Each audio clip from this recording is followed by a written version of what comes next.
My name is Yolanda. I'm 36 years old. For the last 20 years, my parents have been proud of me for something that isn't true. It all started with a simple, garbled misunderstanding when I was a teenager, and I just never corrected them. Most families have those kinds of stories, right? A funny little myth that gets told at holidays. But this one's different. This is the story of the lie I let my parents believe about me and why I'm only now realizing it has silently defined our entire relationship. It wasn't some grand, elaborate deception, it was much quieter than that. It's the story of a small fib that took on a life of its own and created a gap between us that I'm only just now learning how to measure. To really get the lie, you have to picture me at 17. I was a quiet kid, not shy, just observant. I lived mostly in my own head, in a world filled with books and half finished stories I'd scribble in notebooks. My parents are good people, loving, supportive, but also incredibly loud. Their love has always been a loud frequency. They're proud and they want the world to know it. My dad, especially, can turn a tiny achievement into a ticker tape parade. He's a walking exclamation point. My mom is the family storyteller, the one who collects all the little moments and polishes them until they shine. Our relationship was good, but there was always this unspoken pressure to perform, to give them something they could broadcast on that loud, loving frequency. I did okay in school and was decent at sports, but I never gave them that one big shiny thing. Then came the spring of my junior year. I'd secretly submitted a short story to a statewide writing competition.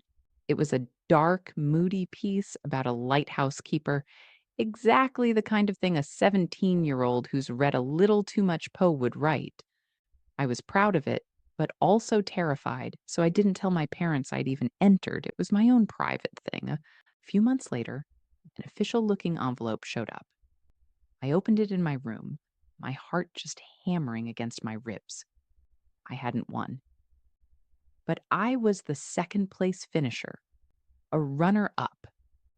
For me, that was monumental. It was the first real validation I had ever gotten for my writing. I was over the moon. I came downstairs clutching the letter, ready to tell them. But as I hit the bottom step, I overheard my mom on the phone with another parent from school. Her friend was congratulating her. I stopped listening. There must have been some announcement, maybe a newsletter, but the version her friend got and was now relaying with breathless excitement was wrong. It was garbled. The words I heard were won, first place, and state champion. My mom's voice was soaring. I could literally hear the smile in it. "Oh, I know. We're just so thrilled. He never even told us." She hung up the phone and saw me standing there, her eyes shining. My dad came in from the other room, drawn by the noise. "What's this I hear?" he boomed. "A state champ." And in that moment, I just froze. It was a crossroads, a simple 5-second window where I could have said, "No, no, it was second place, runner up." That's all it would have taken. But I saw the look on their faces. It was pure, uncut pride, a level of pride I had never ever seen directed at me before. This was the shiny thing, the big one, and I just couldn't do it. I couldn't be the one to pop that beautiful, shimmering bubble. So I just smiled, a weak, terrified little smile, and I let the lie be born. The lie didn't just walk, it sprinted. Within hours, the entire extended family knew. My dad made call after call, his voice booming with a pride that felt both incredible and horrifying at the same time. That weekend, at my grandparents' house for dinner, the story was the main event. My grandfather clapped me on the back. My aunts hugged me. They toasted me with their wine glasses. To the author, with every retelling, the story got bigger. It wasn't just a short story contest anymore. It became a prestigious award, a significant literary achievement. My silence felt like a betrayal, but speaking up felt like an act of cruelty. It was like they wanted to believe it so badly, they never even thought to question it. And just like that, my role was set. I became the awkward, humble artist. When they bragged about my win, I'd just sort of shrug and look at my feet, and they'd read it as endearing humility. It was the perfect cover. "Oh, he doesn't like to talk about it," my mom would say, winking at whoever was listening. I was living two different lives. In my own head, I was a total fraud. But in the family story, I was the prodigy. The lie started to change how they saw me every time I was quiet. It wasn't social anxiety, it was the writer's temperament. When I spent hours in my room, I wasn't a teenager avoiding his family. It was, he's working on his next masterpiece. The lie became a filter that made everything about my personality more flattering, and it taught me that keeping the peace meant not correcting them. For years, the lie was just a low hum in the background of my life. But as I got older, it got louder and a lot more stressful. There were so many close calls, moments where the whole thing almost came crashing down. The first real panic attack hit during college applications. There it was, a section for awards and honors. I just stared at the blank space for what felt like an hour, my hands sweating. I couldn't write it down. It was a lie. So I just listed the real award: statewide writing competition, runner up. I spent months living in a cold dread, just imagining my parents asking to see my application, picturing the crushing confrontation. But they never asked. They trusted me. And ironically, their trust was the very thing that made the guilt so much heavier.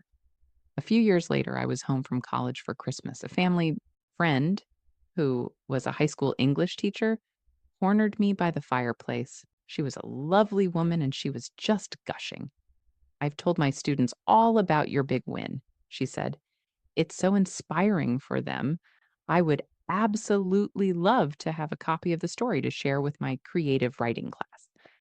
My blood ran cold. I stammered something about it being on an old computer, the file being corrupted, how I was embarrassed by my old work. I felt like I was going to be sick. I managed to escape to the kitchen, my heart pounding. That was the first time I realized the lie wasn't just a passive thing in my past, it had a life of its own. It could reach out and demand things from me. The heaviest toll, though, was emotional. The lie that started as a way to make my parents happy became a source of deep loneliness. It wasn't about what my parents did to me, it was about what they didn't do. They didn't see me. They saw a version of me, a celebrated award winning version. And they were so proud of him. But my actual achievements, the smaller, real ones, felt meaningless in comparison. They just went unnoticed. A good grade in a tough class, a successful project at my first job, it barely registered. It wasn't the big win. This gap between who they thought I was and who I really was left me feeling like I wasn't quite good enough. I felt totally misunderstood. My parents were loving and they provided for me, but they weren't connected to my actual life, my real struggles, or my real successes. That feeling of not being truly seen made me feel disconnected and taught me to just bury my own feelings. Over time, it destroyed my self worth. It created this deep seated belief that the real me just wasn't enough. The love and pride I got felt conditional, like it was attached to a story I had to keep alive. This slowly poisoned my passion for writing. For years, I barely wrote at all. How could I? The bar was set at an impossibly high fictional level. Anything I wrote felt like a failure before I even started. The lie that was meant to celebrate me as a writer was the very thing that silenced me. For almost 2 decades, the lie just was. A weird pillar of my relationship with my parents. I moved out, started a career nowhere near writing, and built my own life. The lie became a slightly funny, slightly tragic story I only told myself. Then last fall, my parents came over to help me clear out some old boxes from the garage.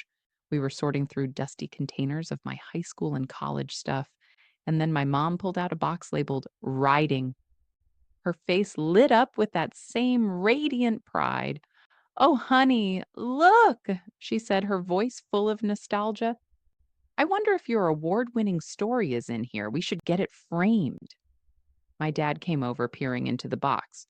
"Definitely, that's an important piece of family history." And in that moment, something in me just snapped. Seeing them there, two people I love with all, my heart still so genuinely in love with a ghost, with a story that wasn't real. It was suddenly unbearable. It wasn't funny anymore. It was just profoundly sad. The lie was no longer a quirky family myth. It was a monument to a lifetime of being fundamentally unseen. It was proof of the emotional distance that had always been there, a distance I had helped build. I saw the whole arc of our relationship in that dusty box, their need for something to be proud of, my desperate need for their approval, and the silent agreement we'd both made all those years ago. An agreement that said it was better to believe a beautiful lie than to face a more complicated, less shiny truth. This whole experience has me wondering how many of us are living with these small ancient lies in our families, those little misunderstandings that were never corrected and just grew a life of their own. Have you ever let a lie live on, big or small, because it was just easier in the moment? I'd genuinely love to hear your story in the comments. Reading them, I think we'd all feel a little less alone in this complicated, messy business of being a family. Standing there in the garage, I had another choice to make, just like the one I had at the bottom of the stairs 20 years ago. I could finally tell them. I could tear down the whole story piece by painful piece. And I realized I'm not going to. I'm not telling them. And it's not out of fear, not anymore. I'm not telling them because I finally get that it wouldn't be for them. It would be for me. It would be me asking them to absolve my guilt, forcing them to deal with a decades old mistake just to make myself feel better. It would just cause them confusion and pain. And for what? To correct a fact that doesn't even matter anymore. The pride they felt was real. The love was real. The resolution wasn't about confessing to them. It had to be for myself. The real work for me isn't about tearing down the lie, but about building a sense of self worth that doesn't need their version of my story to hold it up. It's about me learning to be proud of my real achievements, the runner up finishes, the quiet victories they never saw. It's about me picking up a pen again, not to live up to some fake award, but because I have stories I actually want to tell. My parents aren't bad people. They were and are loving people who maybe just didn't know how to navigate a kid's inner world. A small lie told through silence can create a canyon between people. For 20 years, I lived on one side of that canyon and my parents lived on the other, waving happily at a version of me that didn't really exist. For a long time, I thought the lie was a wall that blocked their love, but I see it differently now. The lie wasn't a wall, it was a mirror.